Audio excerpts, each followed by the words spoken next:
আগস্টের 15 তারিখ 2024 থেকে এখন বিএনপি চালাচ্ছে র। বিএনপির সিনিয়র নেতা আলতাফ চৌধুরী, সাবেক স্বরাষ্ট্রমন্ত্রী, সে বলে বিএনপি পরিচালনা করছে এখন র। এখন তারেক জিয়া লন্ডনে বৈশা তার আম্মার সেবা যত্ন করতেছে, ভালো সুসন্তানের দায়িত্ব পালন করতেছে। কিন্তু তার পাশে বসায় যদি রাখে সানি, তার পাশে যদি বসায় রাখে হুবড়ি কুবড়ি দামড়ি হারামজাদা ছাগল, তাহলে বিএনপির দায়িত্ব র নেবে না তো কে নেবে? বিএনপির দায়িত্ব কে নেবে? র। বিএনপির দায়িত্ব পুরোপুরি এখন র নিয়ে নিছে। ঠিক আছে, র কমপ্লিটলি বিএনপির দায়িত্ব নিয়ে নিছে। এসব বেঈমানদেরকে নিয়ে এখন র বাংলাদেশ জাতীয়তাবাদী দলকে চালাচ্ছে। না বেগম জিয়া চালাচ্ছে, না তারেক রহমান চালাচ্ছে। এখন যারা চালাচ্ছে তাদের সম্পর্কে বেগম জিয়ার মূল্যায়ন কি শুনে। অনেক বড় বড় নেতা বানিয়েছিলাম, অনেক বড় বড় পদ দিয়েছিলাম, মন্ত্রী বানিয়েছিলাম, যারা কিছুই ছিল না, যাদের এই বিএনপি দিয়ে শহীদ জিয়া রহমান দিয়ে আমার দিয়েই অনেক বড় হয়েছে, অনেক কিছু মালিক হয়েছেন, তিনারা সব বেঈমানি দালালি। শুনেছেন বেগম জিয়া কি বলছে? বেগম জিয়া যেসব বেঈমানদের কথা বলছে, উনি নামগুলো বলে নাই। উনি যাতে নামগুলো না বলে এই জন্য কি করছে মির্জা আব্বাস দেখেন না? মির্জা আব্বাস তার ডান পাশে নুরুরে বসায় রাখছে। এটা কি জানেন? থ্রেট। নুরুরে বসায় রাখছে, ফালুর আপন ভাই নুরু আর মির্জা আব্বাসের চাচতো ভাই, এক্সকিউজ মি, বসায় রাখছে বেগম জিয়া যাতে নাম না বলে। তাহলে এসব বেঈমানরা কারা? মির্জা আব্বাস, মোসাদ্দেক হোসেন ফালু, মির্জা ফখরুল, সালাউদ্দিন, ইকবাল হোসেন টুকু, সাদেক হোসেন খোকা, ইশরাক, তাবিতা ওয়াল, সামাও বায়েব, আমির খসরু মাহমুদ চৌধুরী। এসব বেঈমান। এরা বেঈমান না,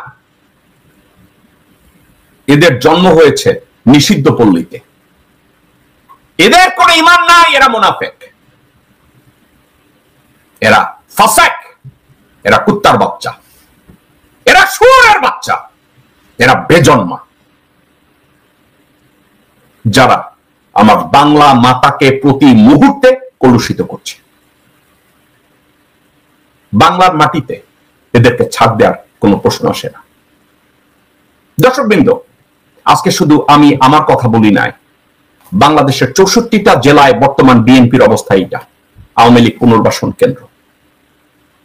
আজকের পুরা বিএনপির উপরে যারা বিএনপিকে রয়ের সহযোগিতায় চালাচ্ছে, air vice marshal Altaf Chowdhury নিজে বলেছে এরা রয়ের এজেন্ট, এরা রয়ের বেতনভুক্ত।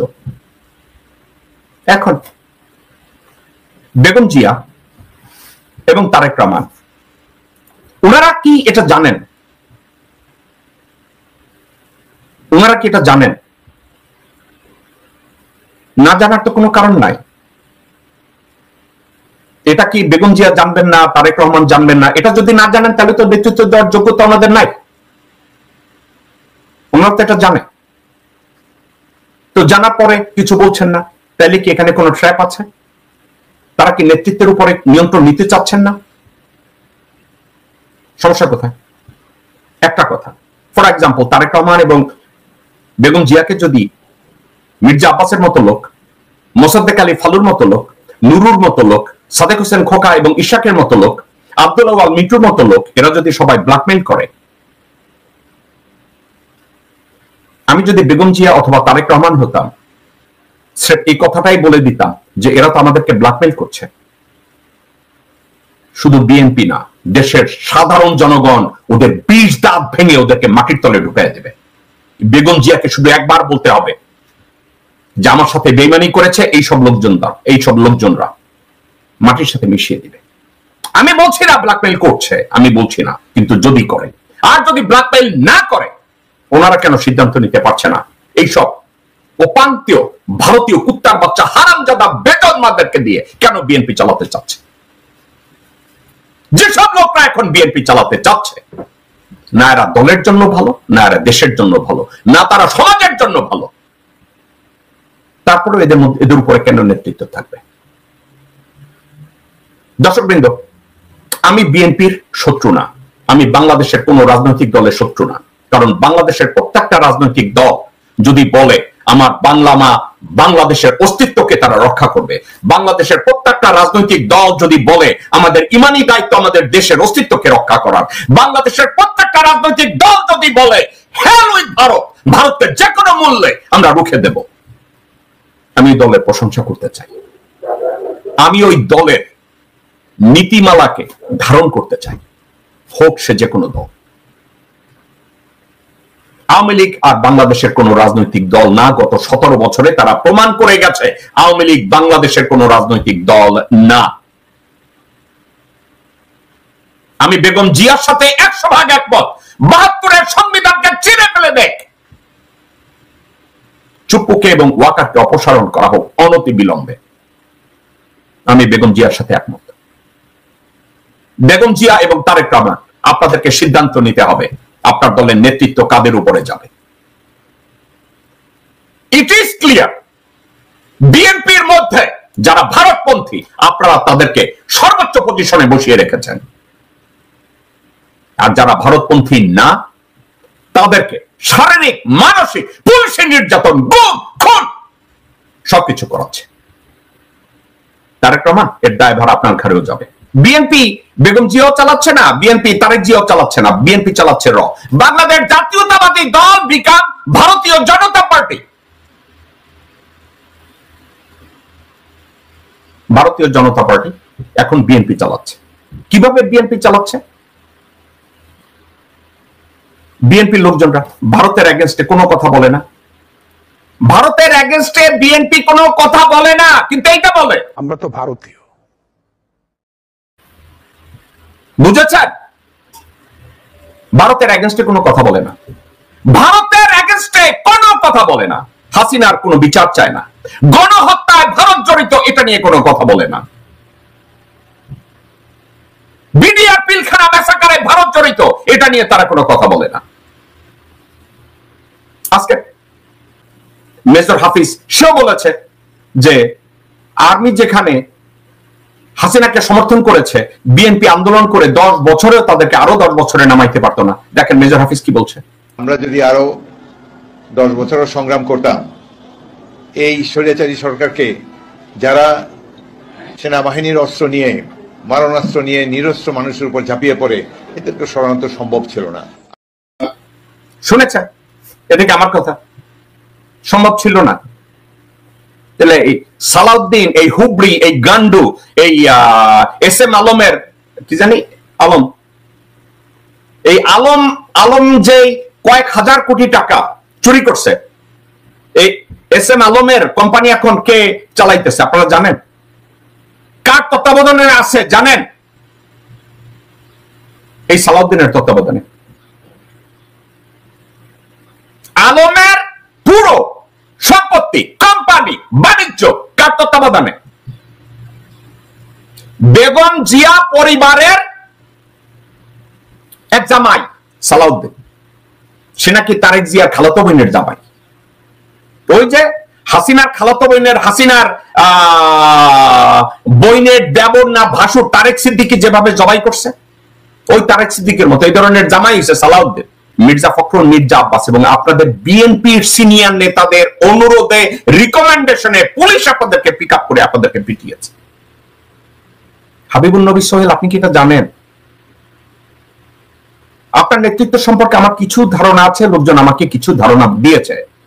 আপনাকে অ্যারেস্ট করা হয়েছে, আপনার উপর অকথ্য নির্যাতন করা হয়েছে, কিন্তু আপনাকে গ্রেফতার করা হয়েছে আপনি ভারতপন্থী না এই জন্য। বিএনপিতে নির্যাতিত হয়েছে ওই নেতারা যারা ভারতের গু খায় নাই, ভারতের লাড্ডু খায় নাই। হাবিবুন নবী সোহেল, আপনি তো ভারতের লাড্ডু না খাওয়া দলের একজন। আপনাকে নেতৃত্বে নেওয়া হবে না, আপনাকে প্রাইম পজিশনে আপনাদেরকে নেওয়া হবে না, আপনাদেরকে সিনিয়র পজিশনে রিকগনাইজ করা হবে না, আপনাদেরকে ওখানে যেতে দেওয়া হবে না একটা কারণে, কারণ আপনারা ভারতপন্থী না। মির্জা ফখরুল ভারতপন্থী, মির্জা আব্বাস ভারতপন্থী, আমির খসরু মাহমুদ চৌধুরী ভারতপন্থী, আব্দুল আওয়াল মিন্টু ভারতপন্থী, তাবিত আওয়াল ভারতপন্থী, ইকবাল হোসেন টুকু ভারতপন্থী, সামা ওবায়দ ভারতপন্থী। সালাউদ্দিন ভারতপন্থী। আপনি কার কথা বলছেন? হাবিবুর নবী সোহেল, আপনি কার কথা বলছেন? আপনাকে গ্রেফতার করে পিটানো হয় কুত্তার মতো আপনার দলের লোকজনের ইশারায়। শহীদুদ্দিন চৌধুরী ইয়ানিকে গ্রেফতার করে কুত্তার মতো পিটানো হয় মির্জা ফখরুল, মির্জা আব্বাসের নির্দেশে। ইলিয়াস আলীর মতো নেতাকে গুম খুন করা হয় মির্জা আব্বাসের নির্দেশে। এবং যখন মিডিয়ায় সবাই আমার মতো চিল্লায় ইলিয়াস আলীর কি হলো, তখন মির্জা আব্বাস সংবাদ সম্মেলনে বলে, কি বলে সংবাদ সম্মেলনে? আপনাদেরকে আমি বলি মির্জা আব্বাস কি বলে। দর্শকবৃন্দ, আমি মনে করাইয়া দেই মির্জা আব্বাস কি বলছে। এক সেকেন্ড দর্শকবৃন্দ, আপনাদেরকে আমি দেখাই মির্জা আব্বাস কি বলছে ইলিয়াস আলীর সম্পর্কে। মির্জা আব্বাস যখন ইলিয়াস আলীর সাবজেক্টে পুশ করা হইল, মির্জা আব্বাস বলছে আমার সরকার ইলিয়াস আলীকে মারে নাই, আমার দলের লোকজনরা ইলিয়াস আলীকে মারছে এবং সে পুরা দায়ভার বিএনপির উপরে দিয়ে দিছে ইলিয়াস আলীর গুম নিয়ে। দেখেন মির্জা আব্বাস কি বলছে। নিখোঁজের 9 বছর পর বিএনপি নেতা এম ইলিয়াস আলীকে নিয়ে নতুন তথ্য দিলেন বিএনপির স্থায়ী কমিটির সদস্য মির্জা আব্বাস। ইলিয়াস আলী গুমের পেছনে দলের ভেতরে থাকা কয়েকজন নেতার হাত আছে বলে দাবি করেন তিনি। বিএনপি চেয়ারপারসন খালেদা জিয়ার রোগ মুক্তি কামনা এবং সাবেক সংসদ সদস্য ও বিএনপির সাংগঠনিক সম্পাদক এম ইলিয়াস আলীকে ফিরে পাওয়ার দাবিতে শনিবার বিকেলে এক ভার্চুয়াল আলোচনা সভায় মির্জা আব্বাস এসব কথা বলেন।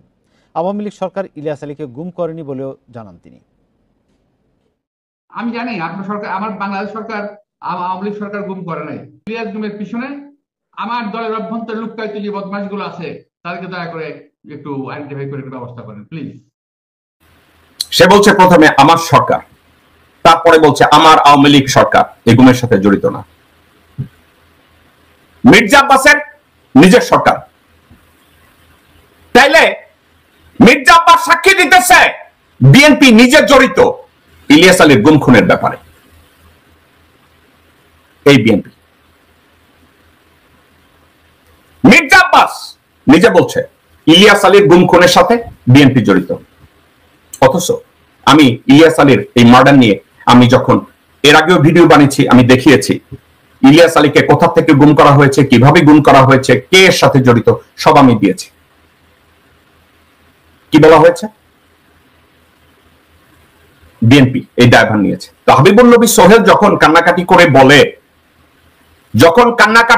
বলে যে আমাদের উপর এই অত্যাচার হয়েছে, হাবিবুর নবী সোহেল বিএনপির যারা ভারতপন্থী না, বিএনপির যারা ভারতের গু খায় নাই, বিএনপির যেসব নেতা কর্মীদেরকে ভারত কিনতে পারে নাই, তাদের উপরেই জুলুম করা হয়েছে, তাদেরকে পিটিয়ে হাত ভেঙে দেওয়া হয়েছে। যেমন আপনারও হয়েছে, শহীদুদ্দিন চৌধুরী ইয়ানিরও হয়েছে, কারণ আপনারা ভারতের গু খান নাই।